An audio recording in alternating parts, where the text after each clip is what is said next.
Hola, hola, bienvenida, bienvenido nuevamente a Previmedic, este espacio creado para ti, donde la salud es nuestra prioridad. Gracias a Prever Asesores Patrimoniales. Yo soy Luna Borges y en el episodio de hoy invitamos al doctor Rafael Castañeda Díez, médico oftalmólogo, quien nos viene a conversar sobre el glaucoma. Comenzamos. Doctor Rafael Castañeda, qué gusto tenerte aquí en Previmedic, que hayas abierto tu agenda, que sé que está llenísima, pero eso es muy importante porque estás haciendo una hermosa labor contribuyendo justamente al bienestar de las personas. Y a propósito de esto, me gustaría que me hablaras un poco de tu carrera profesional antes de entrar al tema, que yo sé que estamos en fecha de conmemoración, justamente. Claro que sí, al contrario, muchas gracias por la invitación para estar en tu espacio. Yo soy el doctor Rafael Castañeda Díez. Yo empecé en esto de la oftalmología a los 14 años, yendo con mi tío, que es el doctor José Manuel Díez Cueli, en Toluca, a revisar pacientes, a ayudarlo a la cirugía. Después pude hacerme médico cirujano por la Universidad Anáhuac y por la Universidad Nacional Autónoma de México, que en ese entonces daba el título. Y posteriormente hice mi examen para la especialidad y fui aceptado en el hospital de la Asociación para Evitar la Ceguera en México, que se encuentra en Coyoacán, que es un hospital que tiene mucho renombre para formarse como oftalmólogo en México. Y ahí tuve la oportunidad de hacer oftalmología general. Posteriormente hice la especialidad en glaucoma en el mismo hospital. Tengo también un diplomado por el Weill Cornell en Salzburgo y también me he dedicado parte de mi vida a la actividad altruista, que es, por ejemplo, a la cirugía de catarata extramuros. Y ese es, en resumen, es mi currículum vitae como oftalmólogo. Y qué amplia trayectoria que sin duda avala y da peso a esta labor, más allá del altruismo personal, sino de este empeño del corazón de contribuir al bienestar de la humanidad y de hacer que nosotros estemos bien y nos sintamos bien y sobre todo veamos bien.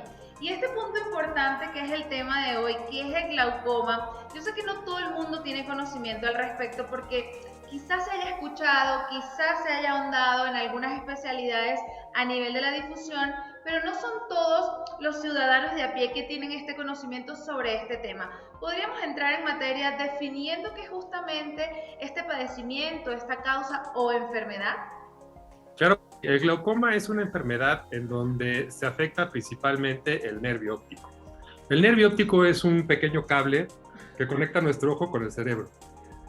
El ojo, para poder nutrir ciertas estructuras que hay dentro de, como la córnea, que es totalmente transparente, o el cristalino, que está detrás de la parte de color del ojo, que no tienen vasos sanguíneos, son estructuras totalmente transparentes, necesita formar un líquido en esta parte que se llama cuerpo ciliar. El cuerpo ciliar produce un líquido totalmente transparente y mediante este líquido se nutren las estructuras como la córnea y el cristalino de glucosa, por ejemplo, vitamina C, de electrolitos, etc. Sí, este líquido que se produce en el cuerpo ciliar se elimina en el ángulo, que es esta parte del ojo, que está justo entre la córnea, que es la parte transparente, y la parte de color. Cuando este aparato de filtración, que le llamamos ángulo, deja de funcionar, la presión del ojo aumenta. Como ustedes pueden ver, el grosor de las estructuras del globo ocular es muy parecido en todas sus partes. Todos tienen el mismo grueso, excepto por donde sale este cablecito, que es el nervio óptico. Al aumentar la presión, el nervio óptico se ve los enfrentas que lo comprimen y lo van rompiendo al estarlo empujando sobre una zona muy dura que es la esclera. Cuando esto sucede, nosotros llamamos a esta enfermedad glaucoma. El glaucoma es la segunda causa de ceguera a nivel mundial, pero es una ceguera que se puede prevenir. A pesar de que una vez que ya esté instaurada la ceguera por el glaucoma, no podemos regresar a que la persona vuelva a ver, sí podemos hacer muchas cosas antes de que esto suceda. Y es por eso que es importante hacer un diagnóstico muy temprano de la enfermedad. ¿Cómo puede una persona darse cuenta? Yo sé que obviamente va de una conciencia personal de asistir periódicamente al especialista, pero dada la circunstancia y en el lugar donde nos encontramos, Latinoamérica, esa conciencia, ese hábito no está como muy adquirido en la sociedad. ¿Cómo puede notar una persona si hay focos rojos de llamada a la alarma de que puede estar presentando un padecimiento o sintomatologías que refieran el trastorno o la enfermedad de glaucoma? A una consulta con frecuencia, por lo menos una vez en el año, ayuda mucho a diagnosticar esta enfermedad de forma temprana. ¿Cómo puedo yo darme cuenta si estoy en algún riesgo para padecer la enfermedad? Bueno, uno de los principales factores de riesgo es que alguien de mi familia tenga glaucoma, especialmente si mi mamá, especialmente si mi papá o mis hermanos tienen la enfermedad. Este es un punto en el que me debe de hacer ver que debo de cuidarme y que debo de asistir con el oftalmólogo a partir de los 40 años para ver si es necesario realizar una serie de estudios que generalmente ayudan a establecer un diagnóstico temprano en glaucoma. Otro de los factores de riesgos asociados con la enfermedad es la edad. Conforme más somos añosos, conforme más tenemos arriba de los 40 años, nuestra probabilidad de tener glaucoma es mayor. Entonces, una vez cumpliendo los 40 años, es importante por lo menos ir al oftalmólogo una vez al año para revisar cómo está tu presión intraocular, para revisar cómo está tu nervio óptico y también la totalidad del ojo. Si en algún momento tu oftalmólogo, dime, si en algún momento tu oftalmólogo te llegara a detectar una presión intraocular alta, ¿sí? La presión intraocular alta es otro factor de riesgo para tener la enfermedad. Y esto me lleva a preguntarme, hay personas que traen, por ejemplo, alteraciones oculares, miopía, astigmatismo, etcétera, etcétera. ¿Estos son contribuyentes a que esta otra enfermedad se desencadene o tienen que ver con procesos completamente desvinculados? Claro que sí, déjame contarte, existen, como tú dices, varios defectos refractivos, ¿no? Hipermetropía, miopía y astigmatismo. Todos en realidad tienen que ver en cierta manera con el glaucoma. Algunos tal vez disminuyen o cambian un poco la forma como tomamos la presión o el número que nosotros estamos adquiriendo de la toma de presión, y otros van relacionados por sí a una enfermedad de glaucoma. Por ejemplo, la miopía se asocia mucho a un glaucoma de primario de ángulo abierto. La hipermetropía, que es más frecuente en mujeres, se asocia más a un tipo de glaucoma que se llama glaucoma primario de ángulo cerrado. Entonces, si yo tengo miopía entre 4 y 6 dioptrías o más, ese es otro factor de riesgo para llegar a tener la enfermedad. Igualmente, si yo tengo una hipermetropía, que puede ser entre 2 y 4 dioptrías, también ese es otro factor de riesgo para desarrollar otro tipo de glaucoma, que es un glaucoma de ángulo cerrado. Entonces sí, los defectos refractivos también, en cierta manera, influyen en el riesgo para tener la enfermedad. En este aspecto, yo sé que en torno a las enfermedades entra en juego el estilo de vida, los hábitos de las personas, y yo sé que, por ejemplo, hoy en día con la era digital, que gracias a Dios nos permite conectarnos de esta manera, incide mucho el daño que se le puede hacer a nuestra vista.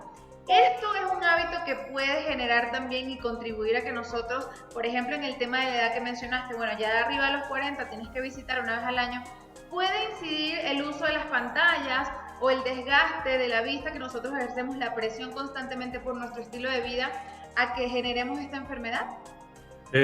Para glaucoma específicamente no.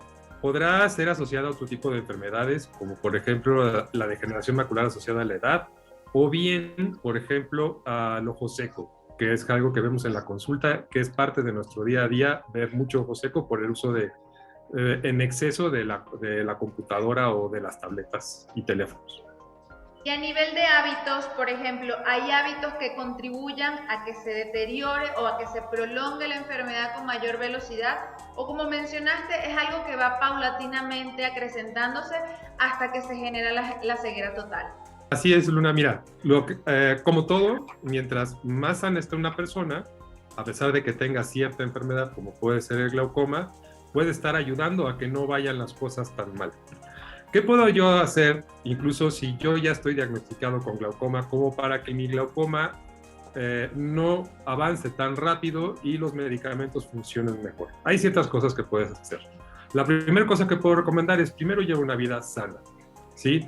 Trata de no fumar, trata de no consumir alcohol o hacerlo de una manera responsable.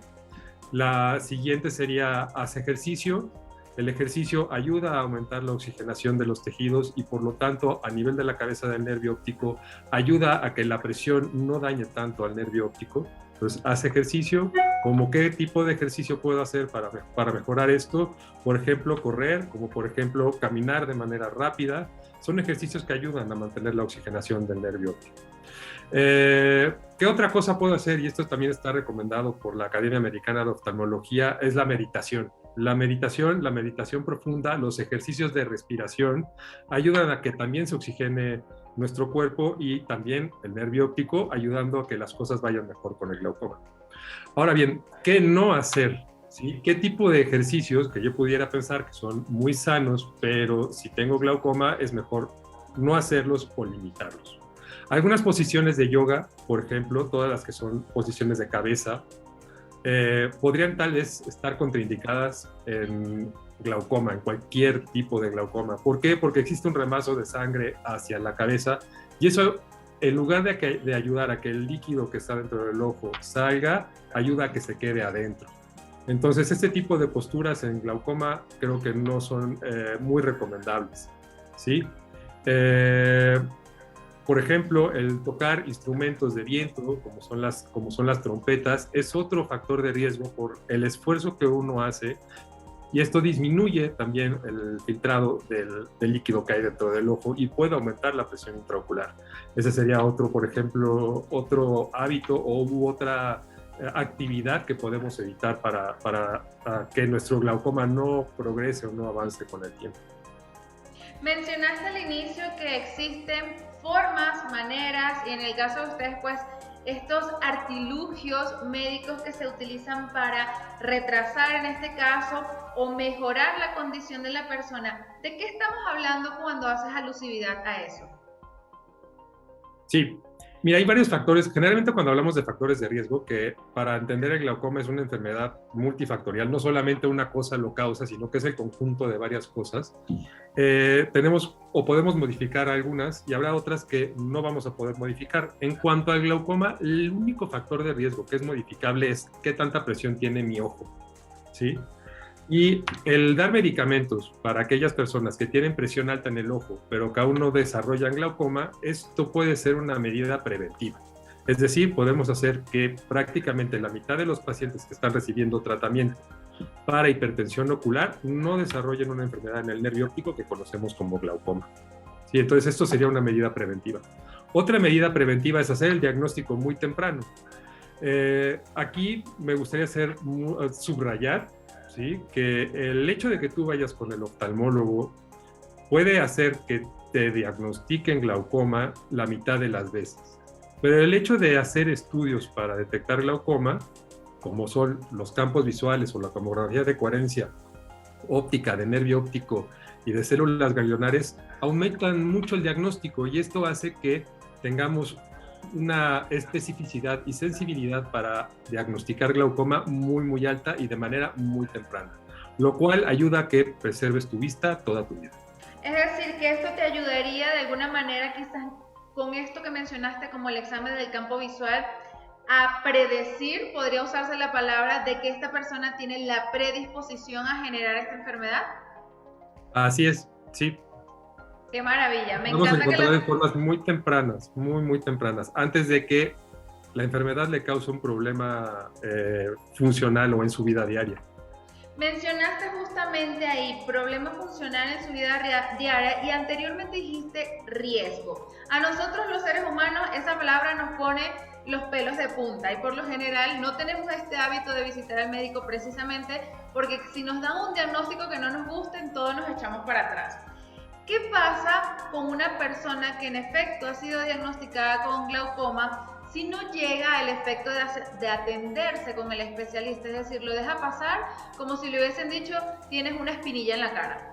Sí, ese es un grave problema con nosotros. Entendiendo que el glaucoma es una enfermedad que avanza tan lentamente con nuestra vida, Nos puede alcanzar la ceguera si no la tratamos adecuadamente mucho antes de terminar nuestro ciclo de vida. Y esto significa tal vez no disfrutar de nuestros nietos, ser una carga económica para nuestros hijos.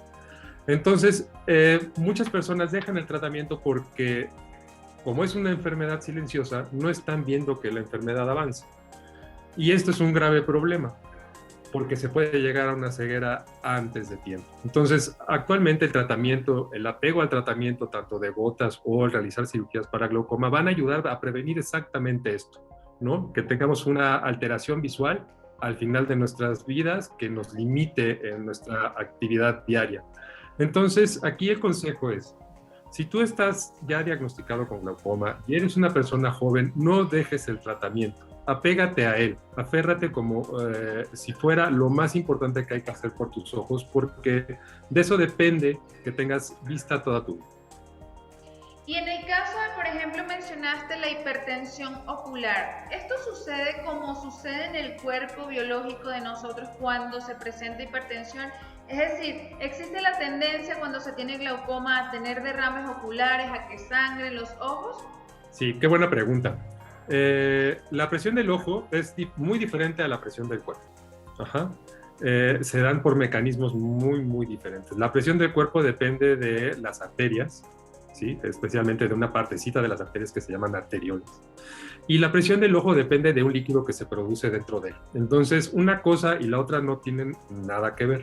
Sin embargo, la hipertensión arterial sí es un factor de riesgo en el glaucoma, especialmente cuando son pacientes que están sobretratados, es decir, que llegan de ser hipertensos a pasar a una hipotensión, ¿sí? Sistémica de mi cuerpo. Ajá, esto hace que el oxígeno no llegue también a los tejidos y dentro de estos tejidos uno de los que sufre por la ausencia de oxígeno va a ser nuestro nervio óptico, lo que puede aumentar el daño por la presión del ojo si es que esta se encuentra alta.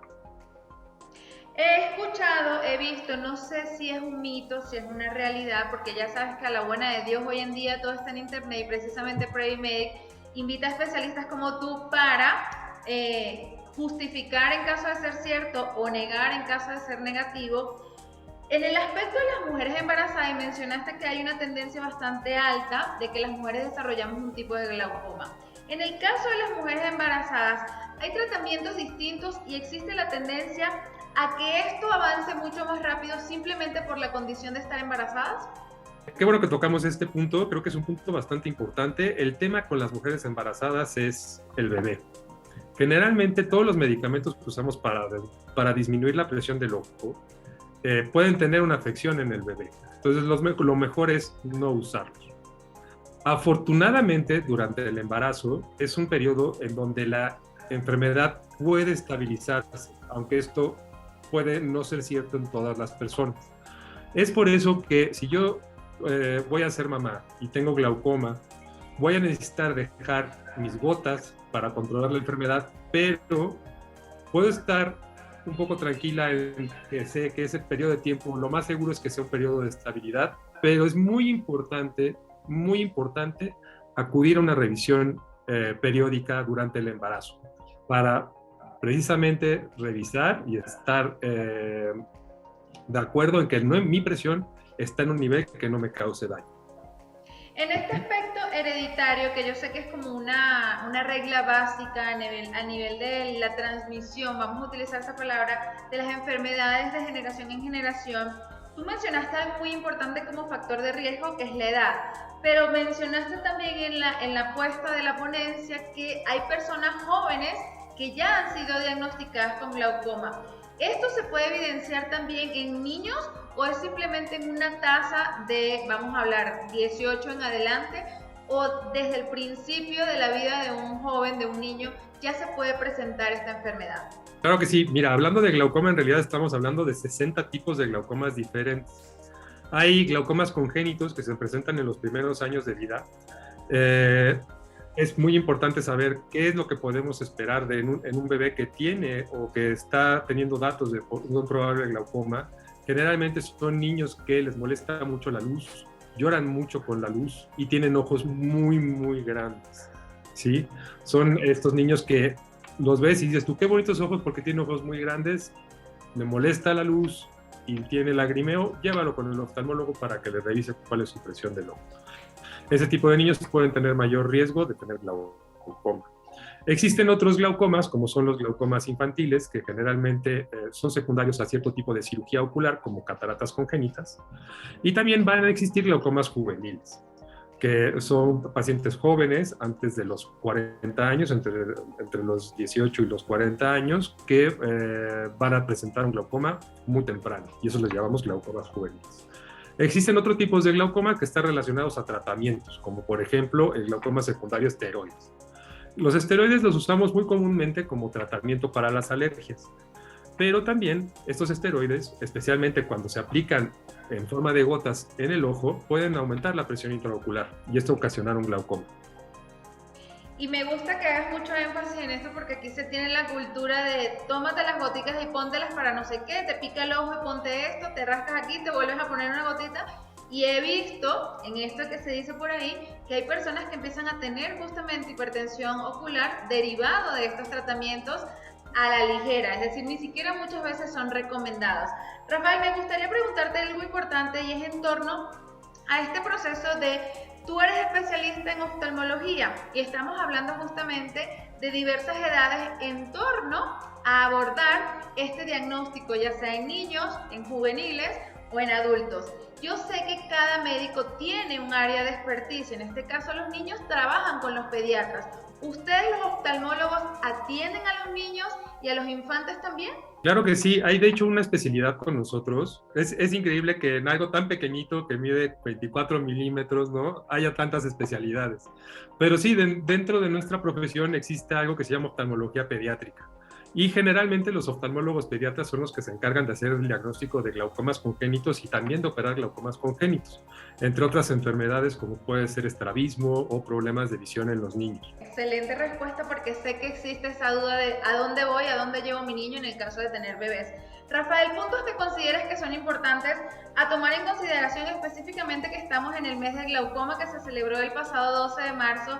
¿Qué es esto que nosotros como seres humanos deberíamos llevarnos a nuestra casa a tener en cuenta en caso de, bueno, de repente no supe si mi familia es glaucoma, no sé nada de mi árbol genealógico, pero estoy presentando algunos síntomas parecidos a los que mencionaste? ¿Qué debo hacer? ¿Qué sería eso que tú digas, mira, importante tomar en cuenta a partir de ahorita, después de escuchar este conversatorio conmigo, para que tengas un óptimo desarrollo, un óptimo atendimiento con tu especialista para que no desarrolles esta enfermedad? Muy bien. Primero que nada es identificar si tengo algún factor de riesgo. Si estoy teniendo algún factor de riesgo, dentro de los más importantes es el antecedente heredofamiliar, la miopía de moderada a alta, hipermetropía de moderada a alta, ¿sí? Más de 40 años, es importante ir con el especialista. Que me revise, que me tome mi presión intraocular, que me vea cómo está mi nervio óptico y valorar si hay factores de riesgo extras, como por ejemplo hipertensión arterial, diabetes, otras enfermedades del ojo, como puede ser la exfoliación o dispersión de pigmento, hacer estudios, ¿sí? Y si los estudios son positivos para glaucoma, entonces establecer un tratamiento temprano. No tener miedo, es una enfermedad que actualmente no tendría por qué ocasionar una ceguera si se trata adecuadamente y oportunamente. Lo que significa que no es una sentencia y eso me encanta, que con estas nuevas tecnologías nosotros podemos gozar de este nivel de vida óptimo, llevando de la mano esta invitación por parte de especialistas como tú. Rafael, redes sociales donde te puedan encontrar, donde se puedan poner en contacto contigo y si tienes consultorio aquí en la Ciudad de México donde puedan atenderse y tomar de tu mano la invitación para llevar este tratamiento de manera adecuada. Claro que sí, los invito a que conozcan acerca de mí y dónde estamos en mi oficina. Lo pueden ver en la página que es www.rafaelcastaneda10, como el número, pero todo con letra, .com. Y ahí pueden ustedes incluso hasta agendar alguna cita conmigo, ¿sí?